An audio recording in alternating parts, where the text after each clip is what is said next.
Story 1, this is Fireteam Delta. Dad's coming home.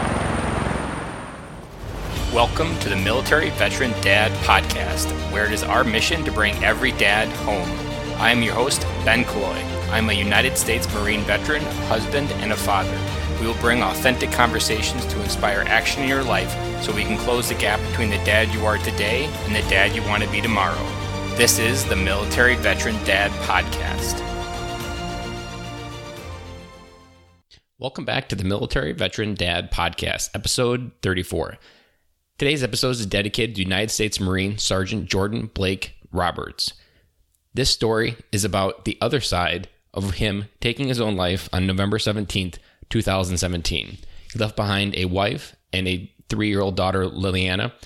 And this story is with Sarrah Roberts. She shares with us the story of what that pain was like on the other side of having him take his own life, what the life was like before he took his own life.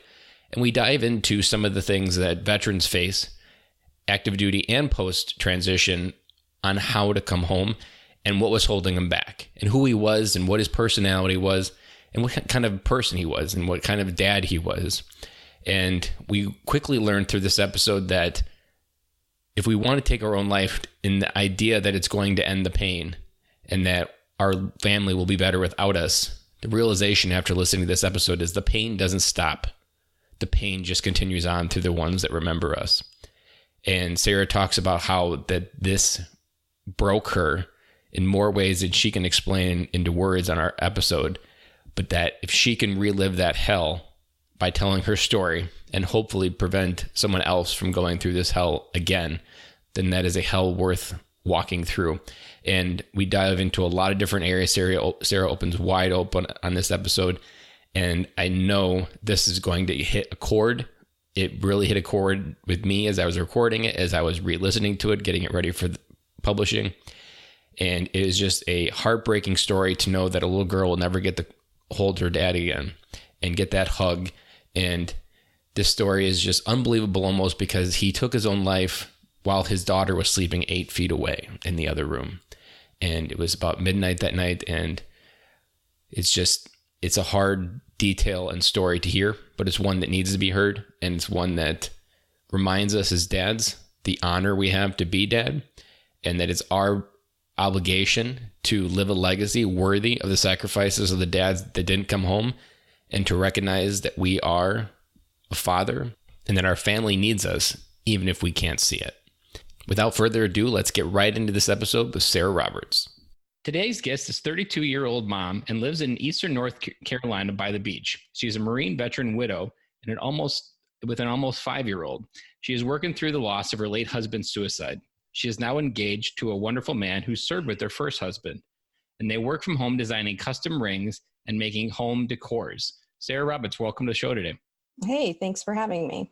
I first read your article on military.com, as so many other people have, and it really just resonated with me, and it got me crying as I was reading about it and thinking about your daughter, and I was thinking about you and just what you had to go through. Can you go ahead and unpack a little bit what the backstory is and what happened for our listeners that may not have saw it on the military.com? How far back do you want me to go? Let's just maybe go leading up to the second separation. Okay, so we got married in 2013, and not long after that, I think it was about 5 days after we got married, he left for a 2-week ship training op. He was home for 2 weeks, and then he left for 8 or 9 months. And he came home. We had some issues that arose over the deployment, but we conceived, had a beautiful baby girl in December of 2014. And then some issues arose, but we worked through them. And we moved and we bought a beautiful house, and everything was as good as can be, but some demons started to arise rather quickly in the end. Jordan was very angry. That's how he dealt with his PTSD. He was very frustrated all the time. There was a lot of yelling that would go on in the house, a lot of blame that was placed. And, both of us, we would go back and forth with it. When you're kind of put into a position, you react, and that goes both ways. But it became a very unhealthy situation. So it actually happened in front of my daughter. I had a panic attack, and my daughter came running up the stairs and said, Daddy, stop yelling at mommy. And I realized in that moment that I needed to leave. I never stopped loving him, but it was an experience that I didn't want my daughter to witness. Mm-hmm. So I left, and we were both very angry during the separation. I wasn't far. I was 30 minutes away. But what happened was the 13th of November, there was a lot of up and downs, and I actually saw him that day for a few hours. And then we spent the rest of the evening arguing, and there was about an hour worth of silence between the two of us. And he sent me a suicide note at midnight on the 14th of November. And according to the police department and the coroner's office, he was dead before I was finished reading the message. I can only imagine what those moments were like. Were you awake at that time, or did the text message wake you up? I was on the phone, and when I read the message, I said that I needed to go, and I called him 7 times. And something, I'd call it divine intervention. It's happened a few times, but this time was very strong. After the 7th phone call, I called the next door neighbor who, I guess, really took it seriously. I don't know what transpired between the two of them while I was gone, but he took it very seriously and came over to the house and broke the door down and found him. And in the meantime, while I was getting ready to make the drive, was when he broke down the door. And so I was getting in my car after I heard him scream, "Call 911." Well, he broke down the door while he was on the phone with you? Mm-hmm. Yeah. And where was your daughter during this? She was in the house. Your house or his house? His house. He did it in the master bedroom, and her bedroom was literally 8 feet across the hall. So she probably didn't know anything was wrong right away until someone came breaking home the door? She's a pretty heavy sleeper.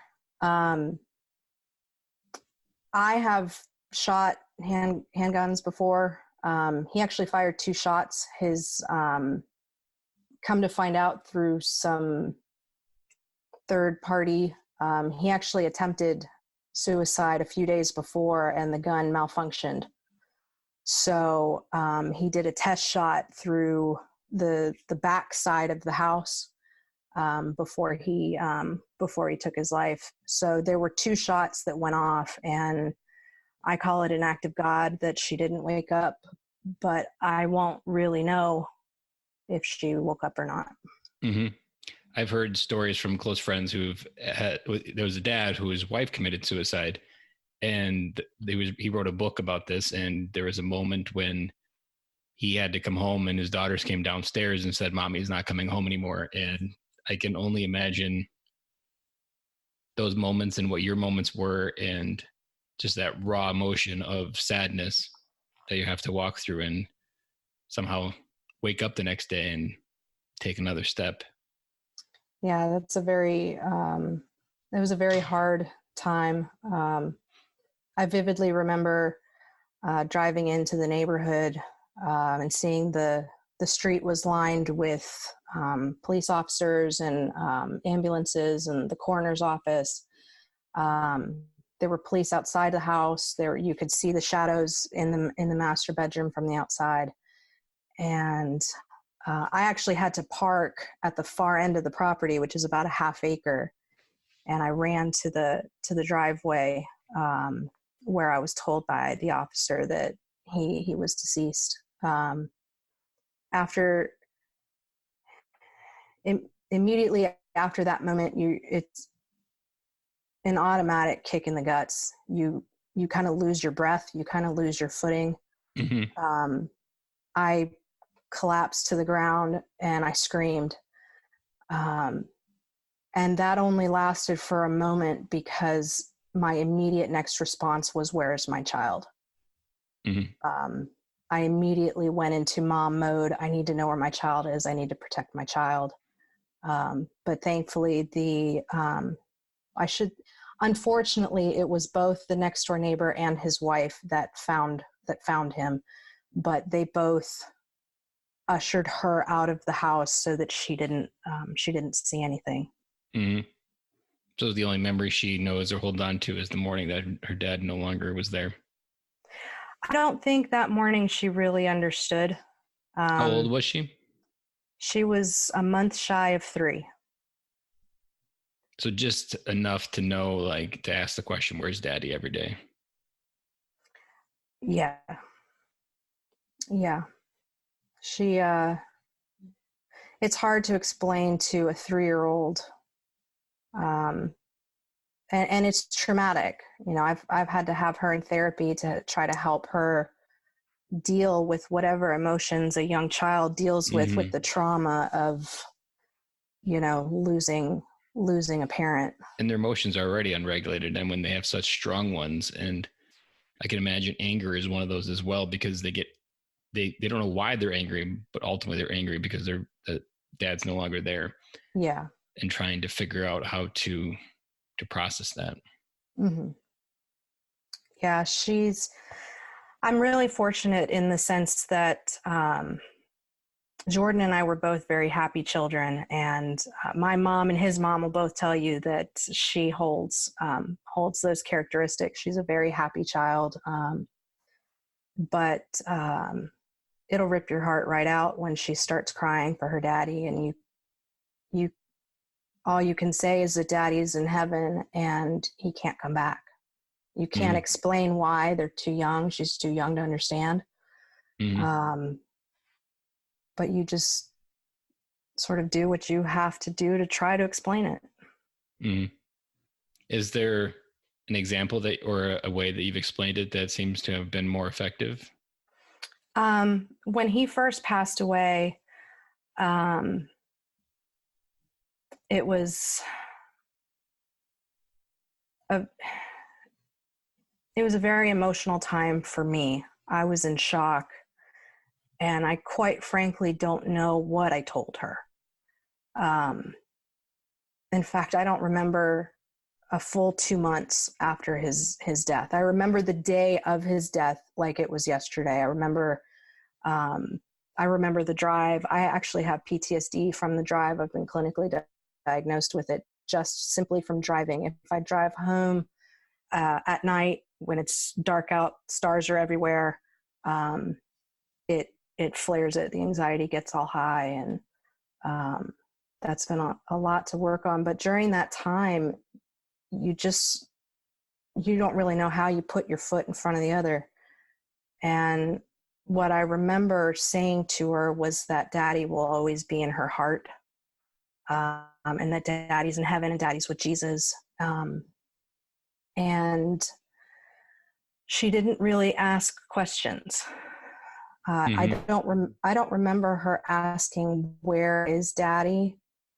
But I remember almost hammering it into her so that she didn't really have to ask, I guess. That it was a thought always on her mind, that, or it was something that she was familiar with. The daddy wasn't coming home. No, even during our separation, it was every day. When she was here with him, we would call at night, and we would both, he would be with her, I would be on the phone, we would be telling her goodnight. We were both always there.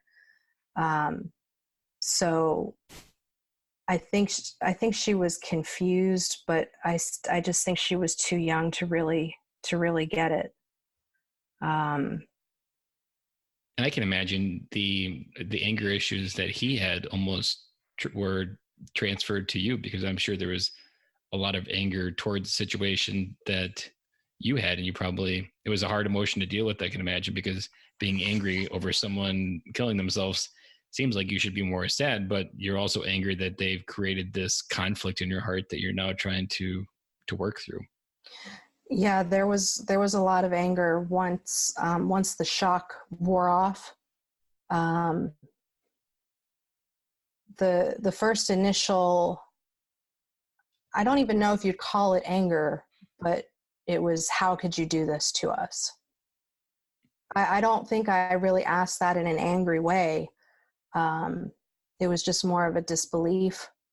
But there have been times since he passed away that she'll do something that I wish he could see. And for a moment I'm sad, and then not experience those things with her. Mm-hmm.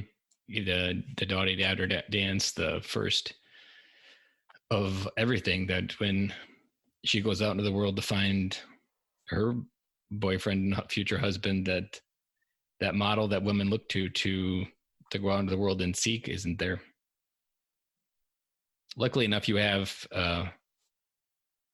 someone new that can help be that person, because there's a book that I read maybe 3 years ago now. It was called Strong Fathers, Strong Daughters, and it taught me a very important lesson, that something as simple as hugging our daughters, there's like a 60% less chance that they'll have sex by the age of 12, because that need or that feeling of love and connectedness to their father, if they don't get that, they will go find it from the first person willing to give it. And it's something as simple as hugging can have such a greater impact on your daughter. And knowing that original connection isn't there, I can only imagine your future husband has some big shoes to fill and to help her into the world. Yeah, he's really good with her. He's been a wonderful stepdad. But it's harder for me, I think, than for my daughter, because I still hold on to some of that anger. I was a daddy's girl all my life. I'm still a daddy's girl. And I look back and I remember that my dad walked me down the aisle, and I remember how special that was for me. When you looked in his eyes and saw that proud dad looking back at you and the woman that you became.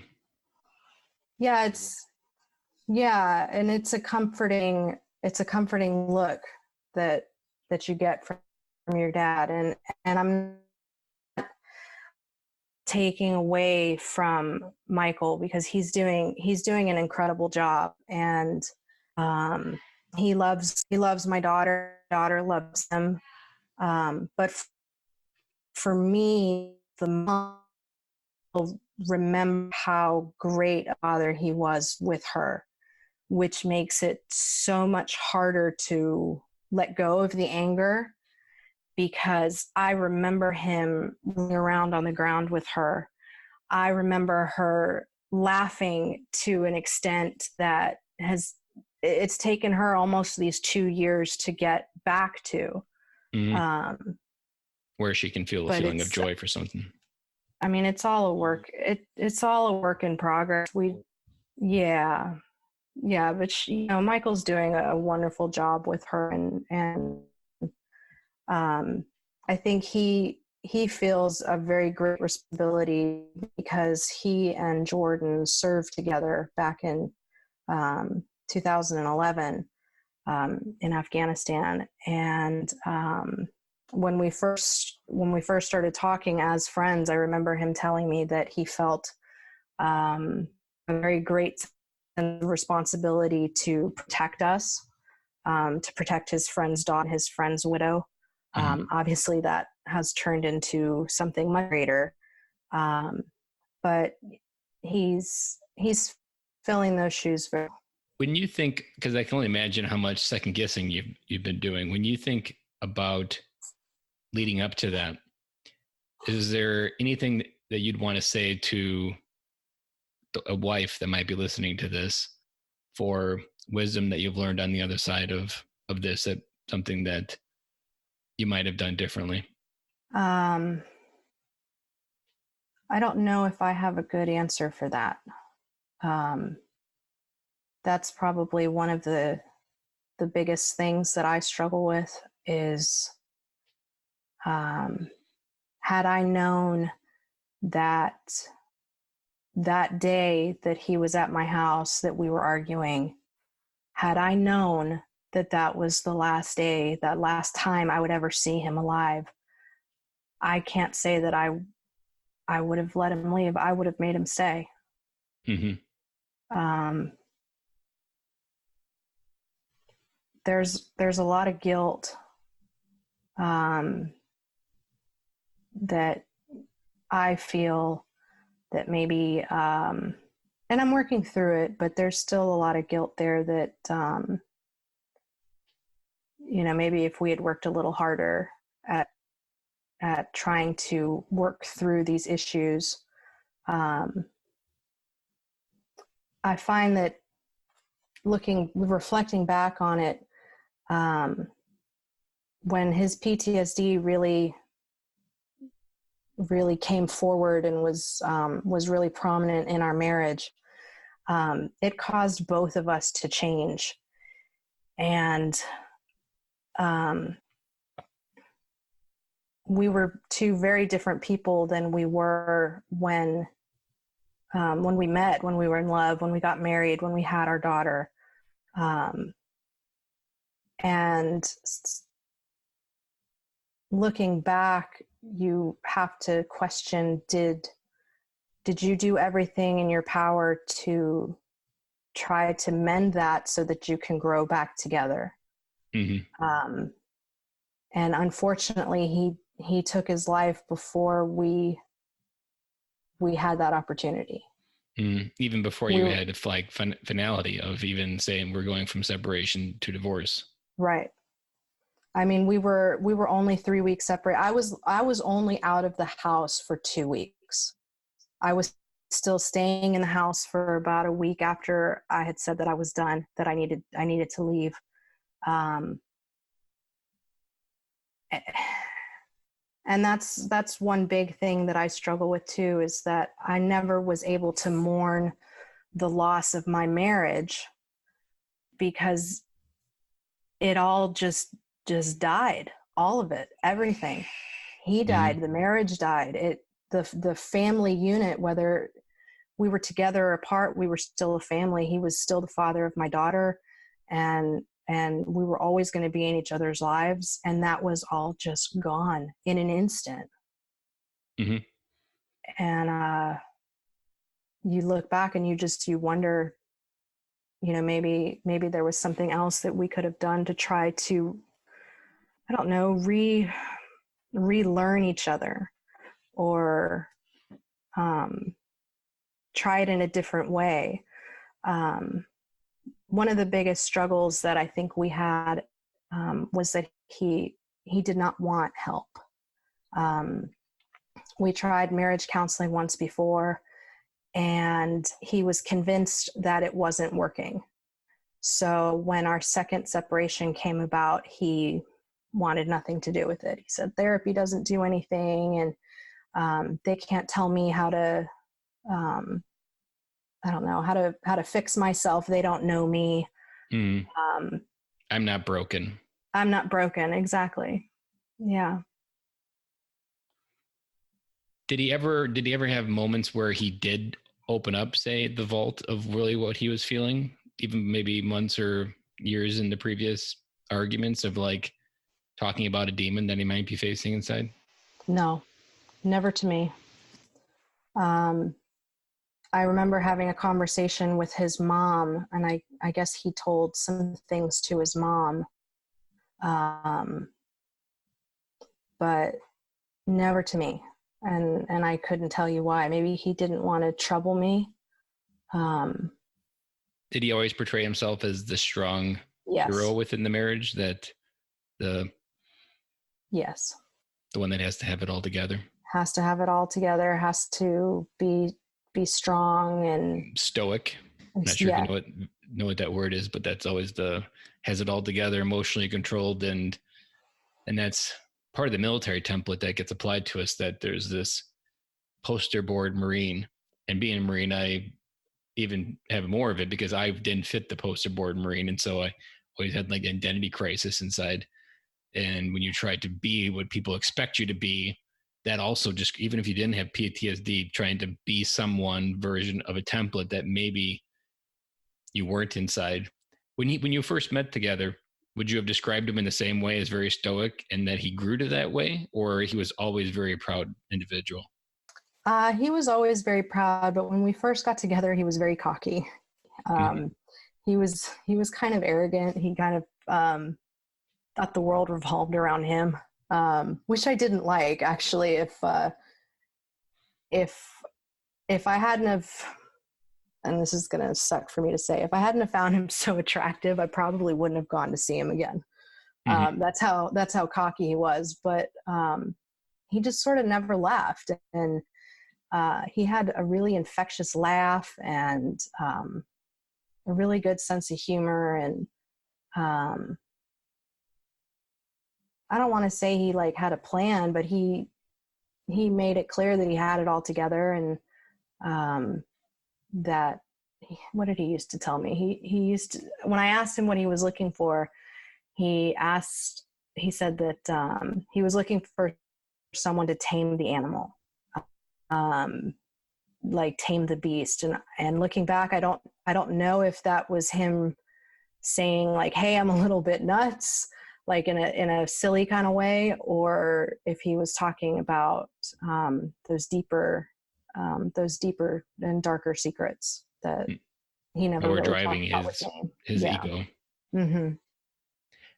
I've recently come to reflect on ego as almost a survival mechanism for our brain, that it's something we use whenever there's a side of us that we feel weak in, or we don't feel strong enough in. Our ego is generally always inflated in that one particular category to protect us, because our brain 2,000 years ago was very good at protecting us and keeping us alive.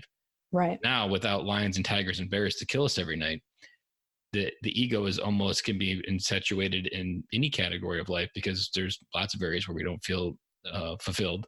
And that's often where you'll create a persona to be someone to fill a gap that you feel inside. And it's something I've been working on, that I often will work for personal growth. Wherever my ego is the strongest, that's usually an area that I need to work in. When he was in, let's say, the good times, when he would laugh and talk with or play with his daughter, where would he have described your life going in 20 years? What kind of life would he have wanted?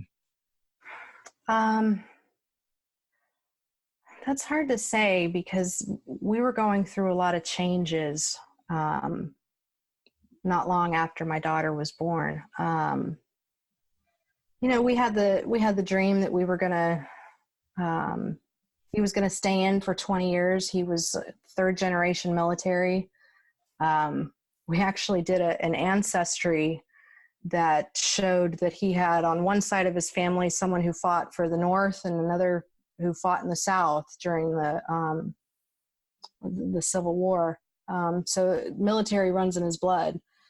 He wanted to serve his 20 years, and I don't think he really paid much attention to anything else after that. And when he attempted to lat move, he was going to work. He was going to leave the 0311 field and go into whatever MOS it is that works in the brig. That was what he wanted to do, and it was because he was starting to have some pain in his ankles. So he had to get some physicals done, and that showed that he had some damage to his ankles that required surgery. One ankle was an injury that he had obtained in one of his Afghan deployments, But because that ankle was damaged, he was overcompensating on the other ankle, which caused damage to that ankle. So he had 3 ankle surgeries over the course of a year or a year and a half. And all that happened before he was out of the military. So it seemed for him, I think to him, overnight, his dreams were kind of shattered. His dream to be a career Marine, and he loved being a Marine, was just kind of taken from him.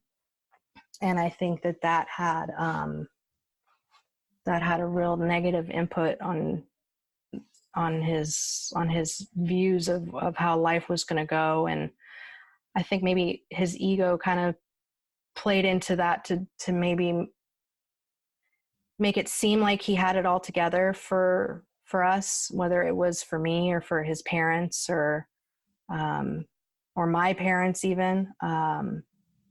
He still wanted everyone to think that he had it all together, but I think he was terrified inside. I think that ego was a real good mask for what he was feeling, because a lot of things were changing.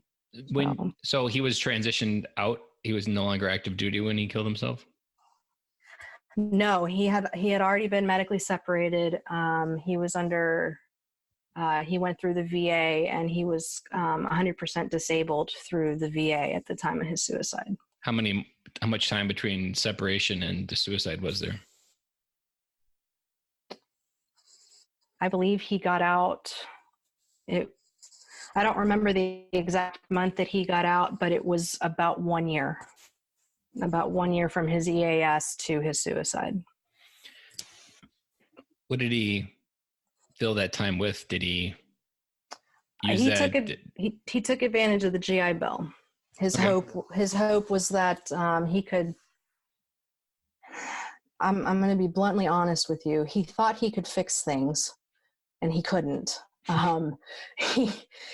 There have been a number of things that Michael, unfortunately, has had to kind of undo what Jordan did to quote fix it. But he wanted to work with his hands, and when all of this ankle stuff sort of came about, he kind of settled on the fact that he may have to get a desk job, and he didn't really like that. But one of the things he did was he overdid school. I went to school for 9 years, and one of the first things that I told him was that, the VA is going to pay you to go to school. You know, that's all well and great, but that's not a good reason to take the load that he was taking. I think he was taking 6 classes at the freshman level at the community college. And he very quickly became overwhelmed. But he didn't want anybody to know that. I didn't know until after he died that he actually failed out of school. I found a letter amongst his things after he passed away that the VA was not going to be paying for that semester. He had to pay that semester back or something because his grades were so low. There's a lot that hits me with that story that you just told, because when I got out of the Marine Corps, I got a job and I was going back to school. So I was using the GI Bill, and I was going for electrical engineering because I was a generator mechanic, and I wanted to be an expert in electricity. It was where I did my day job. I worked on generators, and I wanted to be an expert. And so I got through my associates. It was stressful, but I got through it. It was fairly easy. It was just the general stuff. But then I got into the hard stuff, calculus, physics, and electronics and circuits. And I had 3 D pluses in a row, and you might as well fail with the D plus because they don't carry over. You don't have to pay them back, but you essentially have to take the class again. And I hit rock bottom. And at that point, I dropped out of the College of Engineering. And I can relate to what you're probably not as severe as I'm sure he was connected to his identity more than I did. But I remember that was my grass was going to get greener on the other side. And I had put every one of my baskets, like, I could wake up every day and go through the motions because just a mile ahead on the other side of that fence, it was the greenest pasture I could get to. And as long as I could get to that, and I still had like 3 years left before I dropped out, and it was still such a long road and I was still going. And then when I dropped out, I was like, I got nothing. I've just Mhm. got a job. My first daughter was born at that time. And it was a hard time trying to refigure out what I wanted to do when I grow up, because I had really, and I want to say I was close to turning 30 when this happened, which I was also going through a midlife crisis because I didn't have any friends. And the biggest fear that I had when I turned 30 was that I was going to die at a later age, like 60 or 80. And no one was going to say any nice things there because I had a life that was empty and wasn't rich with people. And I can remember being so terrified in my heart that I was just terrified to be alone. And that transposed into my marriage, of how I showed up there, being fearful as a dad. It was a scary place to be when you wrap your identity into something that you haven't even created yet, and then it falls apart because it's a long way down to bottom. And the one thing that I learned that helped me get back up was, I didn't learn this advice till later, but once I heard it, it made perfect sense. Like, sometimes falling all the way at the bottom can be just what you need, because you'll learn that there is a bottom, that Mhm. you don't have to try to keep it all together, because no matter how far you fall, literally, even if you literally fell off the roof, all you got to do is stand back up, and you found out, okay, you just got to stand back up, brush it off, and you can walk again. Like, no matter how far you fall, you can still stand back up. And that was, even financially, I've used that methodology. Once you hit rock bottom, you just realize you can stand back up, and tomorrow's a new day and you can try again. But it sounds like your husband had his identity wrapped up in his military service. And I best heard it described that when you transition out, you go from Superman to Clark Kent. And your Mhm. husband loved being Superman to the point where it was the only uniform he wore at home. As Clark Kent, it was almost like Clark Kent walking around with a Superman trying to say, hey, I'm normal, but I'm still Superman.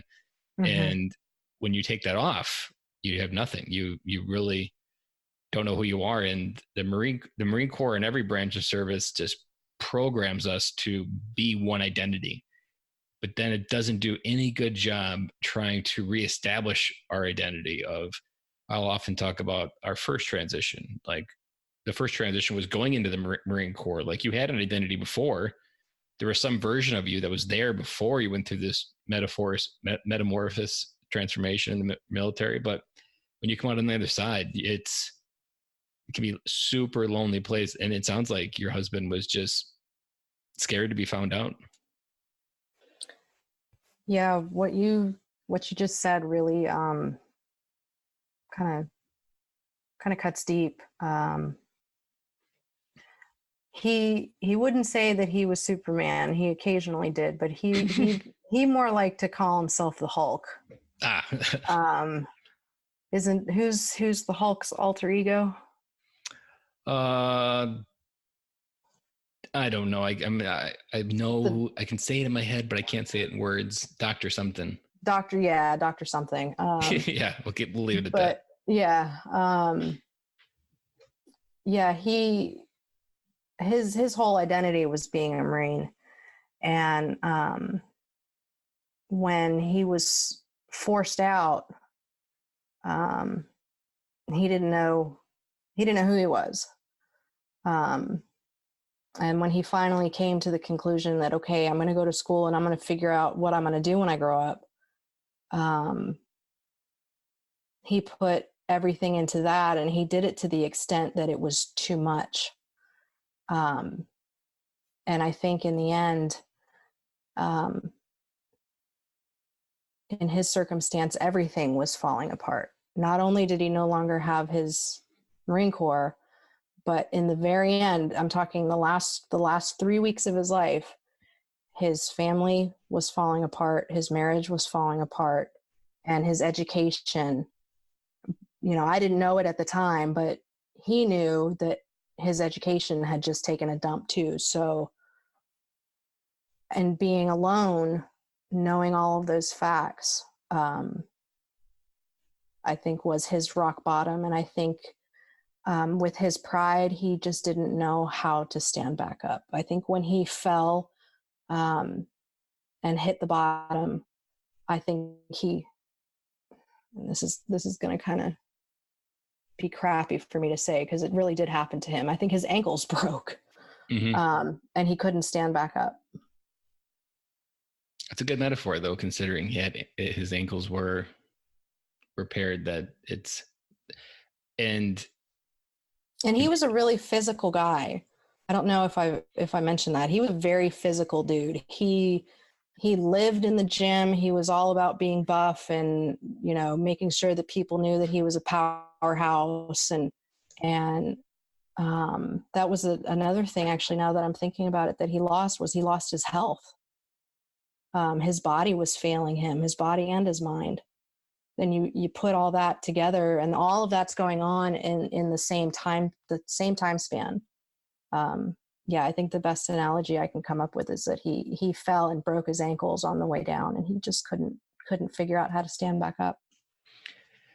There's something we talk about a lot in the podcast, that dads, when we reach this point, that when your wheel of life, your marriage, your finances, your dreams, your goals, you probably felt like a horrible father because he couldn't provide, even though in his eyes of his daughter, he was a hero and still Hulk.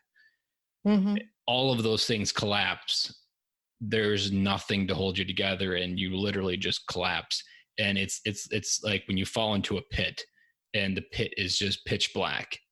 And the only thing that gets you through that is someone throws you a rope. Mm-hmm. And that rope is generally a tribe of men in your life. And I've been a part of a dad group on the internet for 3 years now, where when I'm in my pit, that's where I look for a rope for guys to hand it down, because there's a guy at every stage of the mountain. There's some in the pit, there's some at the top, there's some that fall back in the pit. And it's just a cycle that we're always there.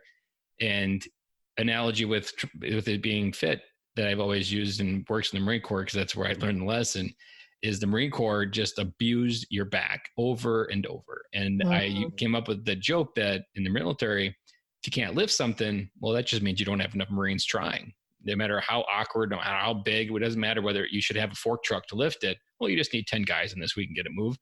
We're big, tough, and muscle. And I've equated that to life. Like, no matter how strong you are, there are things in life that you can't carry, and you're not meant to carry everything that life gives you. And he was carrying so much on his heart. Like you said, the weight, just everything collapsed. And without that rope, without having anybody else in his life to be that person, even this close friend that you're now engaged to, there's a world where those connections could have been something that if he maybe not looked through you to find peace through PTSD, but just finding other dads and other men to do life with. And that's been my biggest game changer over the last few years, is doing life together with other men at different stages of life, and just learning, growing, and failing together, and just getting the words outside of your head. And it sounds like your husband is almost the perfect example of how I describe what happens leading up to this, is that without getting these words outside of your head. And I often will do it either through a blog writing or a Facebook post or a message that I do to a friend to get these thoughts out. But when you don't get those thoughts out, the voice just gets louder and louder and louder, until the point that it's so loud that it's only has come to one conclusion, and it's the only voice you can hear, that your family and everybody would be better without you. And until you get that voice outside into a word, you don't start invalidating what that voice is trying to tell you to do. Unfortunately, in his situation, he did reach out. There were two individuals that knew of his rock bottom, one of which took very seriously, but lived far away, and talked him through what he could talk him through. And that was the day of his attempt, which was 3 days before his suicide. Talked him out of it. The other, he had gone to and said, "Take my guns." He said that I'm feeling suicidal. I'm feeling homicidal. I need you to take my guns. And he wasn't taken seriously. And I think that also played a part, that no one cared. That no one cared. But when the exact opposite was true, people, I'm a firm believer that, like,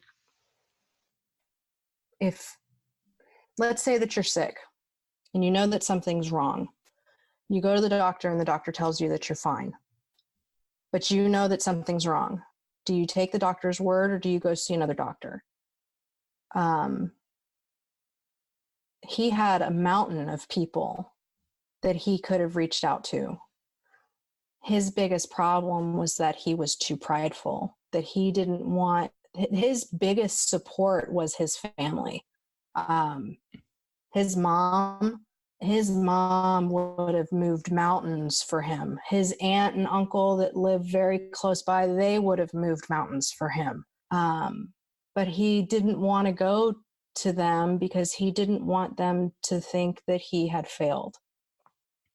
That is one thing that resonates with me, and it'll stay with me the rest of my life. Is in his suicide notes, exactly what he told me was that he had failed. He had failed me, and he had failed his daughter. And I would give anything to be able to tell him that he hadn't failed and try to help him stand back up. Mm-hmm. Even though we were going through a hard time, there is always a rain after the rain, after the storm. He was so far into the hurricane that he couldn't see the end in sight. He couldn't see the rainbow. I like what you said there, and I've heard it said a similar way, where it be the rainbow to someone's storm, but oftentimes the storm, like you said, is so heavy. And I have to wonder where his fear of failure came from.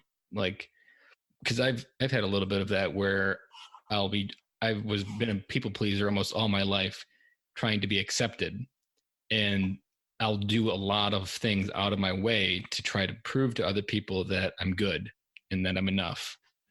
And I'm almost fearful of taking risk because of the failure, but at the same time seeking that acceptance. Like, there's times at work or different parts of my life where deep down inside, as I look back now with a brighter lens to look through it, I realize I was really just completing a project and then waiting for someone to walk up to me and say, Ben, I'm proud of you. And that often drives a lot of subconscious behavior to try to seek that, because of growing up, I just never felt like I was enough for everybody. I was never accepted, never had friends. And all of those things created subroutines in my subconscious that kept trying to prove to the world that I was enough. And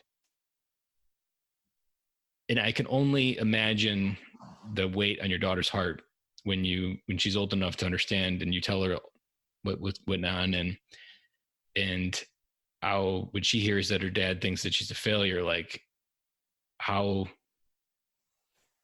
just the heaviness on her heart to carry through that, knowing that that her hero thought she was a failure, even though she was 3. And no, he thought he had failed her. I know, but for her to find out that that's what he thought, like, I can't. That just has to have some introspection for her when she's older, for just trying to work through that. And if your daughter was older, then it probably would have had more of an effect. Like, she would have gone through, like, what was I doing? Why didn't Daddy love me? And believe me, all of those things have crossed through my mind.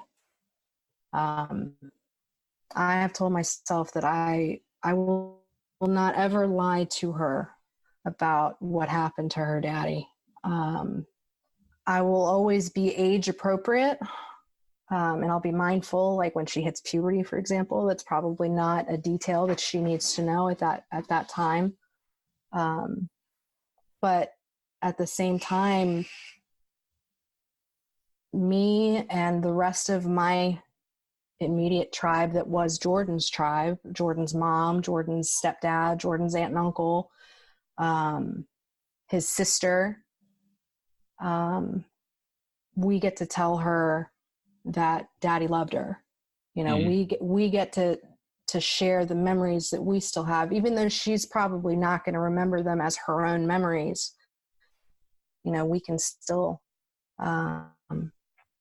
we can still, and we have pictures too, we have some videos of them when she was real little, that we can share with her. But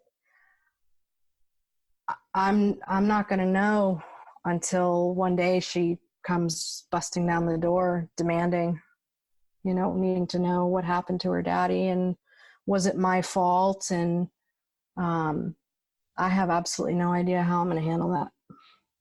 An idea that I've given to other dads that are often maybe sometimes separated through an ill-fated divorce that ended in unequal custody and maybe they're not being treated fairly is to start a Gmail account and not give the password, but know an email address that you can write to and to say what's on your heart in given moments of the time and year, and then share that email password with her when she's old enough. And if I don't know how well you're okay with writing about this or just in general writing, but I could see you writing about the memories and the thoughts that you want her to remember later, and just sending it to an email whenever you have something you want to get off in your heart that you want her to know about later about her father, either through a memory of when she was born or something that just pops up in your head.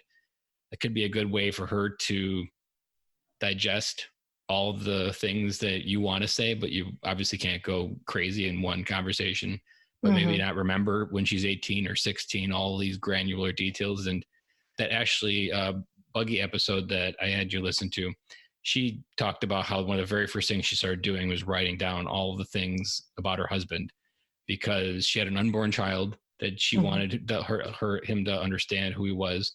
And those memories are only as fresh as the time that they happen, and every day after they get, especially as your mind probably just goes to want to protect yourself from these feelings, you may not be able to recall them as clearly. That could be something that helps her walk through this on her own, because it's not something you have to do verbally. It's something you've been working on for 15 years as a gift. Yeah, that's not something I thought of. That's a really good idea. What I have done is I actually have taken to writing. I have a journal that I write in very frequently, and I wrote in daily, if not multiple times a day, after his death, writing down whether it be memories or whether it just be thoughts of, what I said, the what ifs, the shoulda, coulda, was, and but those are all things that I hope to share with her, as well as pictures. I want to put together a really nice photo album for her, so that she can see for herself that her daddy really loved her. Mm-hmm. I've heard a different story of a dad who killed himself when he was 9 and he was 36, and he described it as you never get through it. You just learn how to wake up and keep moving. And so I don't think I think it's gonna be something that you both carry on your hearts forever. And I can only hope through a lot of tragedies that you somehow, especially even your business and now you're restarting your life, that you learn how to make a flower grow from this big pile of shit that was the worst thing that happened to you in your life. And hopefully that flower can brighten someone else's day. Well, that's what we're trying to do. I've been very vocal recently. I've been doing a few interviews that there's a lot of people. There's 130 on average Americans a day that are committing suicide, and obviously the number that we amongst the military know is that an average of 22 of them are veterans. That to me screams national crisis. Mm-hmm. Even 5 is a national crisis. Exactly. I did the math. I can't remember the number offhand, but if you do 22 lives a day over the course of a year, the number is insane. Mm-hmm. And the number of broken families, the number of kids that never get to hug their dad. That just exactly. That's exactly what I was going to say, is that just in our circumstance, I can't describe to you how broken his suicide made me. My life was drastically drastically impacted by suicide. My daughter had to bury her daddy. My mother-in-law had to bury her son, her only son. His grandparents had to bury their first grandchild. These are all people that loved him. And there are families like that everywhere that are going through this. And if my whole perspective, especially since all this has sort of started, since military.com got a hold of our article, if I have to relive what can only be described as hell, if I have to relive my hell so that that someone else's life can be affected, whether a wife that's struggling, her husband's dealing with PTSD, and I can just say, hold on. Or if it's a husband that's having issues and doesn't think that there's a way out, there is. There's dozens and dozens of opportunities that are out there. And I know from everything that Jordan experienced is that one of the things he struggled with was the loss of brotherhood when he got out of the military. Since his suicide, I found organizations like the Till Valhalla Project or Mission 22, for example, which we're doing the fundraiser for. They all offer funding and programs and things for veterans that are struggling with PTSD and depression and anxiety and traumatic brain injury. That all I can say is you have to reach out to them. Mm-hmm. Find that rope. You have to find that rope. And I think Jordan gave up on himself, but when I close my eyes and I envision what happened to him, I see him drowning. And I see him reaching for the rope and he can't find it. And the best advice, if I could go back, would be to tell him to take a deep breath, take a look at your surroundings, and calmly look for that rope. Mm-hmm. Because when you're in a panic and you're drowning and you can't see further than your nose right in front of you, you're not going to see that rope, even though it's right there. Mm-hmm. Literally, his entire family was that rope that he couldn't see. Exactly. And they weren't far away. Mm-hmm. They weren't far away. His mom lives 45 minutes away, and his aunt lives about 20 minutes further. I mean, we're all in the Camp Lejeune area. Everybody is here. He was not by any means alone. And the irony is he's surrounded by the second largest military installation in the Marine Corps. Exactly. And he never felt more alone in his own kind. Exactly. When you think of the word legacy and this incident in your life, have you given any thought where you want your legacy to go with you and your daughter for impact and what you want to be remembered for?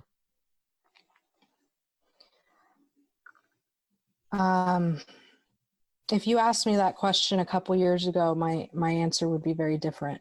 I went to school for social work. My whole life revolved around adoption. I was an adopted child.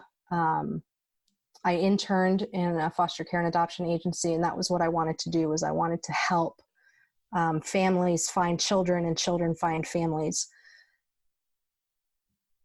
In this tragedy, I now want to help others that can't find the help for themselves. And I want my daughter to remember me for being as strong as I could be within a tragedy, to still care for others that others seek help so that they don't have to go through what they go through alone as a struggler. And so the families don't have to go through what I've gone through as a survivor. One of the best things I feel that we can do as individuals is to give to our community. And there's a whole big community of people that are struggling. And I want her to remember that I did what I could to reach out to that community to try to make a difference for others.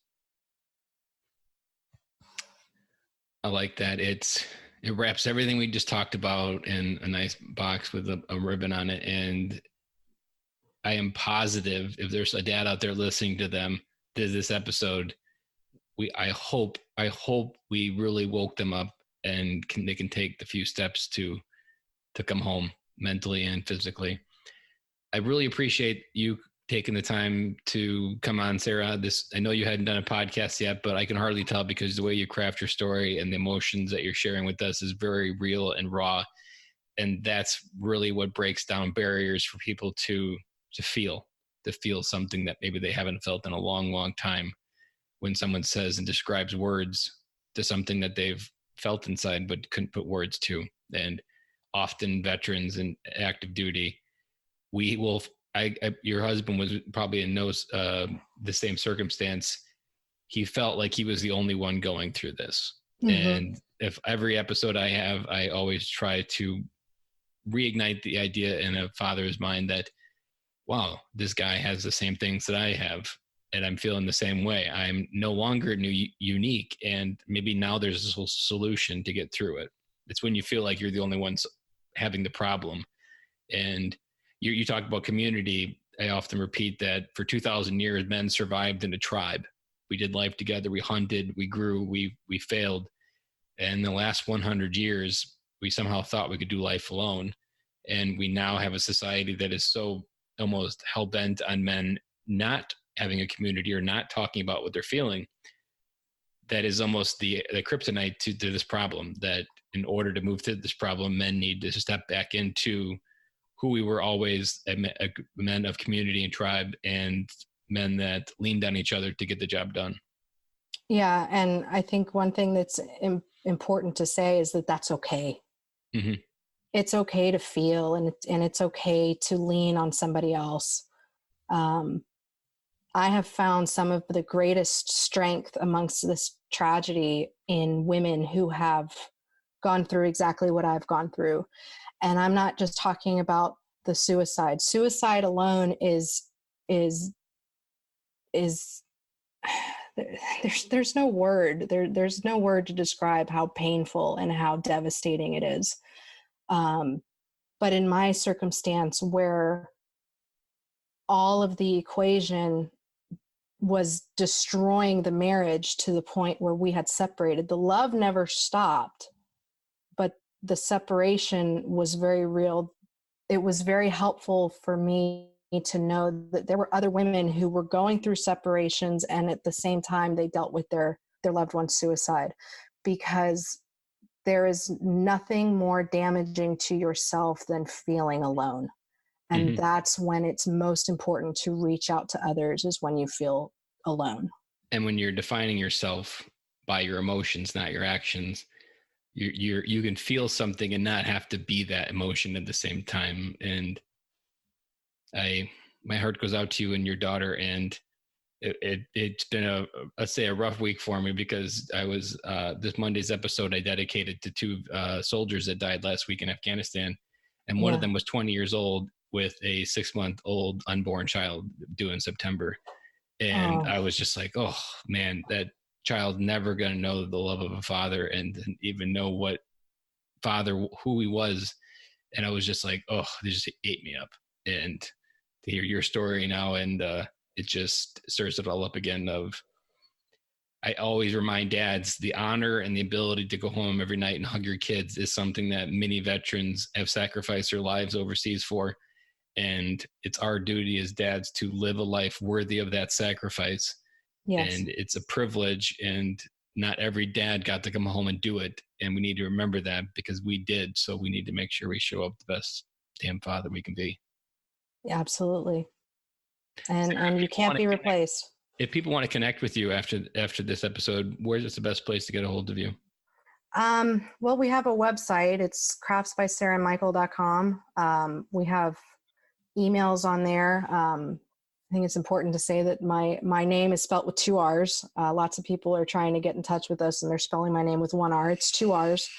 But craftsbysarrahandmichael at gmail.com is our email address.